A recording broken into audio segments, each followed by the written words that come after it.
আমার কাছে সন্দেহ হচ্ছে বাংলাদেশে যখন কোনো কিছু দেখবেন হঠাৎ করে কারো মাধ্যমে আপনার কাছে এস্টাবলিশ করানো হয়, মনে রাখবেন সেটার কিছু ইঙ্গিত আপনাকে বুঝতে হবে।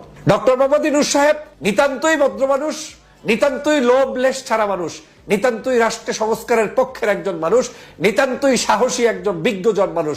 কিন্তু এই বিজ্ঞজনকেও সবার আগে মাথায় রাখতে হবে, বাংলাদেশের এই বিজ্ঞজনের আপন বলতে সাধারণ জনগণ, আর শত্রু তারা কিন্তু ভারতে বসে আছে। ডক্টর মোহাম্মদ ইউনূসের পতনের জন্য 24 ঘন্টা পার্শ্ববর্তী দেশ থেকে প্ল্যান করে দেওয়া হচ্ছে। এই প্ল্যান ABC-র অংশ হিসেবে ইউনূস সাহেব যত ভালো কাজই করুক না কেন, কোনো কাজই তারা স্বীকৃতি দেবে না, তারা তাকে বরং বিপদে ফেলানোর জন্য চেষ্টা করবে, অনবরত করবে। এখন তাহলে 29 সাল পর্যন্ত ডক্টর মোহাম্মদ ইউনূস সাহেবকে রাখার জন্য এই পরিকল্পনা কারা দিচ্ছে? দিচ্ছে তারাই যারা এই পরিকল্পনার পিছনে ভিন্ন কোনো একটি আলাদা স্বপ্ন নিয়ে ঘুরঘুর করছে। আবার কেউ কেউ এটাও দিচ্ছে, আমি সাধারণ নাগরিক হিসেবে যেটা একটু আগে সূচনায় বললাম, যে ইউনূস সাহেব ক্ষমতায় থাকা মানে বাংলাদেশের নাগরিকদের জন্য একটি সুন্দর সঠিক বাংলাদেশ বিনির্মাণ করার পথ প্রশস্ত হবে, ইউনূস সাহেব থাকা মানে অর্থনৈতিক উন্নতি হবে, ইউনূস সাহেব থাকা মানে রাষ্ট্রের কাঠামো আরো সুন্দরভাবে সাজাবে।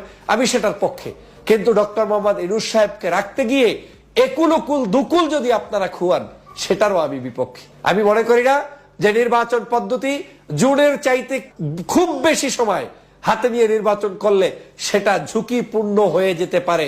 একদল বসে আছে যে কোনো মূল্যে আওয়ামী লীগকে সামনে নিয়ে আসবে এবং আওয়ামী লীগের বাহিরে আরেকটি দলকে সাজিয়ে তাদেরকে সেকেন্ড অপশনে নিয়ে আসবে। বিএনপি এবং জামাত সহ যারা নির্যাতিত নিপীড়িত রাজনৈতিক পরীক্ষিত দল, এই দলগুলোকে ভ্যানিশ করার জন্য হয়তো এই পরিকল্পনা মাঠে থাকতে পারে। অতএব সব কথা যে ভালোবেসে বললেই আপনার আপন কথা হবে এমনটাও নয়, আবার সব কথা যে তারা বললে খারাপ হয়ে যাবে তেমনটাও নয়। আমি বলছি না যারা এই মন্তব্য করছে, বক্তব্য দিচ্ছে, তাদের বক্তব্য বেঠিক না, কিন্তু আপনাকে এটা চিন্তা করতে হবে, চিন্তার জগৎ প্রশস্ত করতে হবে। বাংলাদেশের রাজনীতিতে, ইন্টারন্যাশনাল পলিসিতে এই দেশ যাতে কোনো বিপদের মধ্যে না পড়ে সেদিকে আপনাকে খেয়াল রাখতে হবে।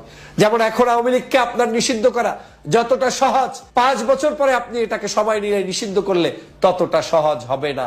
বিচার প্রক্রিয়া ব্যাহত হলে কিংবা বিভিন্ন জায়গায় যদি আজকের আইন আদালতের মাধ্যমে আওয়ামী লীগ যদি ফাঁক ফোকর পেয়ে যায়, তাহলে কিন্তু আপনি এই বাংলাদেশে নতুন স্বপ্ন বাস্তবায়নের পথে বাধাপ্রাপ্ত হবেন, সুযোগ পাবেন না। সে কারণে আমি বলছি, ডক্টর মোহাম্মদ ইউনূস সাহেব যথা সময়ে দায়িত্ব হস্তান্তর করে নির্বাচনী প্রক্রিয়ার মধ্য দিয়ে নতুন বাংলাদেশ গঠন করার জন্য প্রয়োজনে সেখানে ডক্টর মোহাম্মদ ইউনূস আবার এক্সটেনশন হবে, তাকে আবার সামনে নিয়ে আসবেন। কিন্তু নির্বাচন 2029 সাল পর্যন্ত অফ রেখে রাষ্ট্র ব্যবস্থার সংস্কার করতে গেলে সেটা কোনো